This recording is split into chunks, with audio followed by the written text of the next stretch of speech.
नमस्ते मित्रों। उम्मीद है आप सभी लोग अच्छे होंगे, अपना ख्याल रख रहे होंगे। स्वागत है आप सभी का मेरे इस चैनल पर योगा विद अनुभवी हिंदी।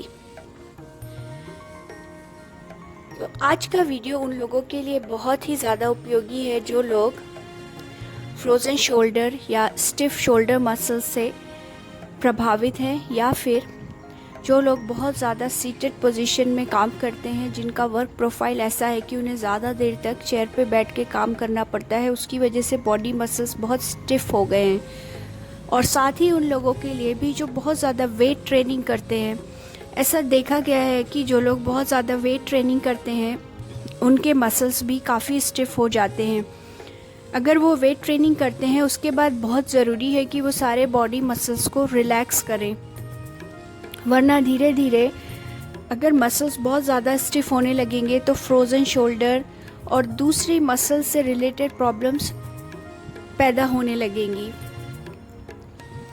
तो ये वीडियो, इसमें जो भी आसन और जो भी एक्सरसाइजेस दिखाई गई हैं वो सारे एक्सरसाइजेस बिगिनर्स को ध्यान रख के ही मैंने डिज़ाइन किया है। तो ये वाला जो वीडियो है और इसका ये जो योगा सीक्वेंस है, ये पूरी तरह से बिगिनर फ्रेंडली है, कंप्लीट बिगिनर्स के लिए है।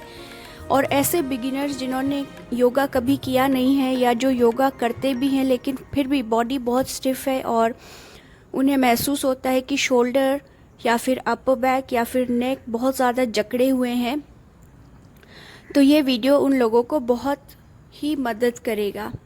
तो आइए स्टार्ट करते हैं। जैसा कि आप लोग जानते हैं कि मैं हर योगा सीक्वेंस या हर वर्कआउट पहले सीटेड पोजीशन में थोड़ा सा ध्यान करके करती हूँ। उस कारण से मुझे अपने पूरे वर्कआउट में एकाग्रचित्त होने में बहुत मदद मिलती है। तो आप भी इसी तरह से करें। उसके बाद हम आगे बढ़ते हैं। तो ये बहुत ही कॉमन एक शोल्डर रोटेशन और एल्बो रोटेशन एक्सरसाइज है जो जिन लोगों ने भी कोई योगा क्लास ज्वाइन किया है उन्होंने ज़रूर किया होगा, लेकिन ये कॉमन है, लेकिन ये बहुत इफ़ेक्टिव है। तो हम आज का जो सीक्वेंस है हम इसी शोल्डर रोटेशन और एल्बो रोटेशन से शुरू करेंगे। तो आपको शोल्डर को दोनों दिशाओं में आगे और पीछे की तरफ रोटेट करना है और उस समय आपको डीप ब्रीदिंग करनी है। Breathe deeply and nicely. जब आप डीप ब्रीदिंग करके करते हैं तो आप उस मसल को महसूस कर सकते हैं, आपका ध्यान उस मसल के ऊपर केंद्रित रहता है। और चूँकि आज हम अपने शोल्डर मसल्स के ऊपर ध्यान केंद्रित कर रहे हैं, शोल्डर मसल्स का वर्कआउट कर रहे हैं, तो इस पूरे सीक्वेंस में आपका जो ध्यान है वो आपके शोल्डर मसल्स के ऊपर ही होना चाहिए। अब करते हैं एल्बो रोटेशन। ये दोनों ही आप 10 से 15 टाइम्स कर सकते हैं। उसके बाद आपको शोल्डर्स में काफ़ी रिलैक्स फील होगा, ना केवल शोल्डर बल्कि नेक और थोड़ा सा अपर बैक का एरिया, ये आपको बहुत फ्लेक्सिबल महसूस होगा। इसके बाद side stretching, seated side stretching. तो सुखासन में बैठ के या फिर अर्ध पद्मासन में बैठ के हम साइड स्ट्रेचिंग करेंगे। साइड स्ट्रेचिंग करते हुए सबसे पहले इनहेल, ब्रीद इन, उसके बाद एक्सेल करते हुए हाथ को ऊपर उठाएंगे और एक्सेल करते हुए ही एक्सेलिंग पोजीशन में ही आपको टर्न करना है अपनी बॉडी को राइट या लेफ़्ट डायरेक्शन में। जब आप अपने हाथों को स्ट्रेच करेंगे उसी के साथ आप अपने रिस्ट और अपने पाम्स को भी स्ट्रेच कीजिए। उससे आपको एक डीप स्ट्रेच और डीप रिलैक्सेशन महसूस होगा। ये वाला जो स्ट्रेच है इससे ना केवल आपके शोल्डर बल्कि आपकी एल्बोज़ और जो लोअर आर्म्स है वो, और जो साइड का जो हिस्सा है, जो वेस्ट एरिया है, वो भी इससे आपका काफ़ी आपको रिलैक्स महसूस होगा। तो ये पोस्चर आप 3 से 4 बार या 5 बार ये रिपीट कर सकते हैं। इसके बाद हम आगे बढ़ते हैं टेबल टॉप पोजीशन में मार्जरी आसन। तो मार्जरी आसन की जो पहली पोजीशन है उसमें आएंगे, जिसमें एक टेबल टॉप का पोजीशन होता है और उसमें आपके रिस्ट और शोल्डर्स, जो हाथों की कलाई और कंधे हैं, उनको एक लाइन में रखना है। और उसके बाद सबसे पहले आपको कैमल पोज या मार्जरी आसन में अपने अपर बैक को ऊपर की तरफ स्ट्रेच करना है। जब आप मार्जरी आसन कर रहे हैं, बैक को ऊपर की तरफ स्ट्रेच कर रहे हैं, आपको ब्रीथ आउट करनी है, एक्सेल करना है। कैट और कैमल पोज, और उसके बाद उसको 3 से 4 बार या 5 बार, जितनी बार भी आप कंफर्टेबल हैं उतनी बार रिपीट करेंगे।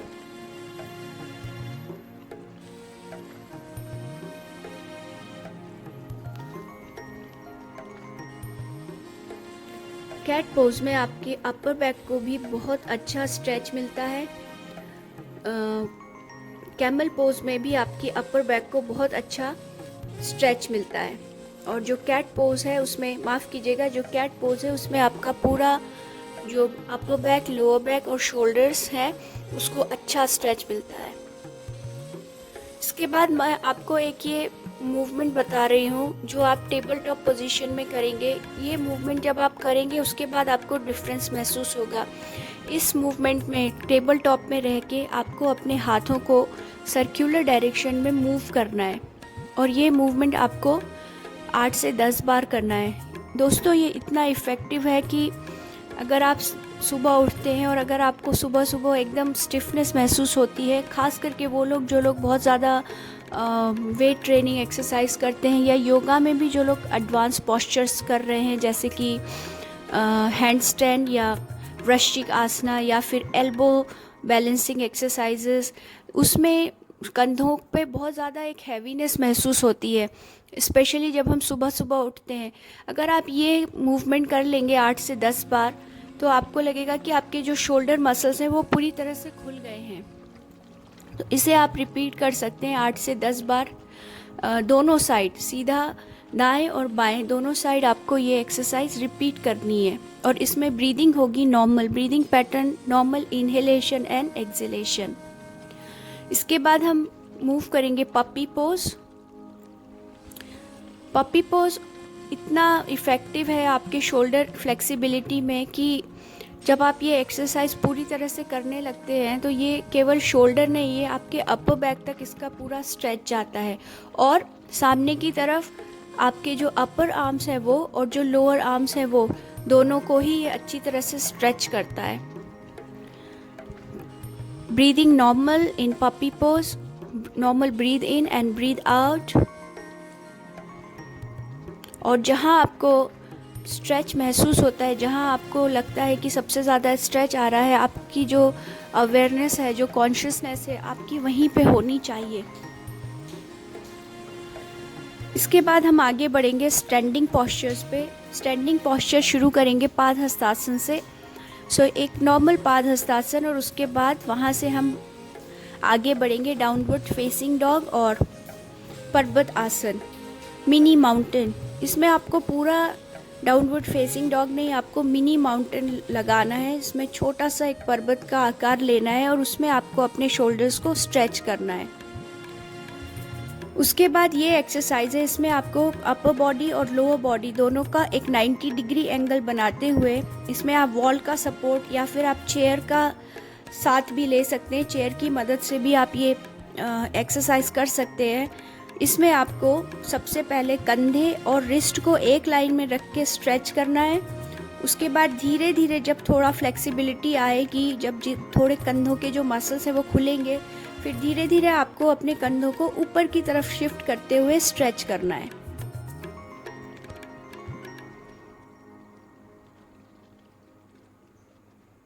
इसी तरह से सिंगल सिंगल हैंड भी स्ट्रेच करेंगे।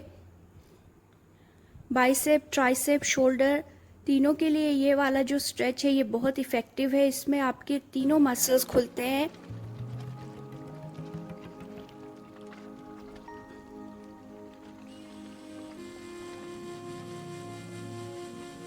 इससे पहले वाला जो एक्सरसाइज मैंने दिखाया है जिसमें आपकी बॉडी एक 90 डिग्री एंगल बनाती है, लोअर बॉडी और टॉर्सो, वो एक्सरसाइज आप चेयर के ऊपर भी कर सकते हैं। तो अगर आप ऑफिस में काम कर रहे हैं और सडनली आपको लगता है कि काफ़ी स्टिफनेस है शोल्डर्स में या नेक में, तो ये आप चेयर की मदद से ये एक्सरसाइज भी कर सकते हैं।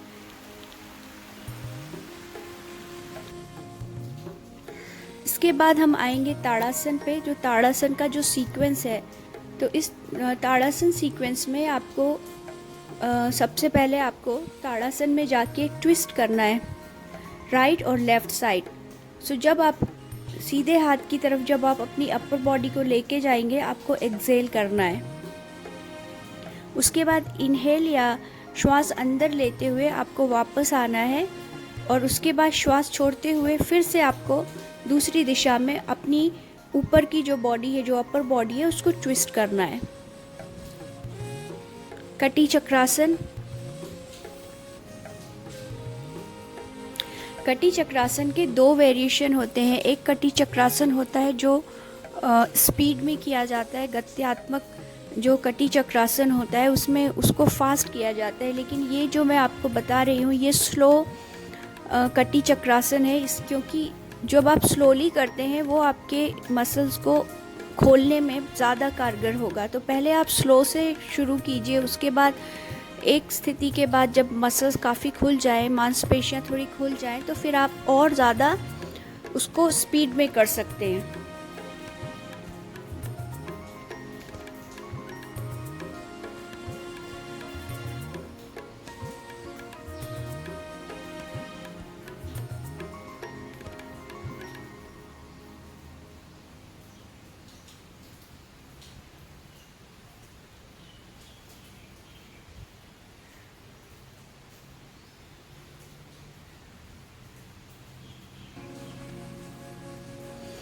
इसके बाद आपको एक और मैं एक्सरसाइज बता रही हूँ, वो भी बहुत इफ़ेक्टिव है स्टिफ शोल्डर्स में या फिर फ्रोज़न शोल्डर में। आपको एक योगा ब्लॉक ले लेना है। अगर योगा ब्लॉक नहीं है तो आप कोई दूसरी चीज़ जिसमें थोड़ा सा वज़न हो, जैसे अगर आप वेट ट्रेनिंग करते हैं, आपके पास वेट है तो कोई वेट ले लीजिए जिसका वज़न 2 से 3 किलो हो, इससे ज़्यादा नहीं। और उसके बाद उस वेट को लेके सबसे पहले दोनों हाथों को सामने लेके उस वेट को होल्ड करते हुए आपको हाथों को सामने की तरफ होल्ड करके रखना है और आपको इस तरह से हाथों को खींचना है कि आप अपनी बॉडी से हाथों को दूर ले जा रहे हैं और उस पोजीशन में आपको होल्ड करना है।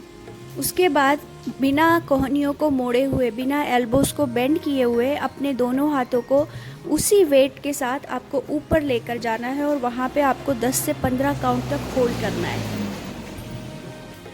ये एक्सरसाइज स्ट्रेंथ के लिए भी और फ्लेक्सिबिलिटी के लिए भी बहुत ज़्यादा इफ़ेक्टिव है। ये आपके शोल्डर्स को, आपका जो पूरा जो शोल्डर मसल्स है, आप उसका पूरा का पूरा जो बनावट है, जो उसके पूरा जिस तरह से वो दिखता है उसको चेंज कर देगी पॉजिटिवली। तो आज के सीक्वेंस में बस इतना ही। इसके बाद थोड़ा सा प्राणायाम ज़रूर करें, अनुलोम विलोम प्राणायाम, और अगर आप ज़्यादा थके हुए हैं तो शवासन में रेस्ट करें। आज के वीडियो में बस इतना ही। मुझे पूरा विश्वास है कि आपको मेरा जो कंटेंट है वो अच्छा लग रहा है, आपको पसंद आ रहा है। अगर आपको ये कंटेंट यूज़फुल लगता है तो अपने दोस्तों के साथ और सब जगह से शेयर कीजिए और मेरे चैनल को सब्सक्राइब कीजिए। आपसे जल्द मिलूँगी एक दूसरे ब्यूटीफुल कंटेंट के साथ। तब तक के लिए नमस्ते, फिर मिलेंगे।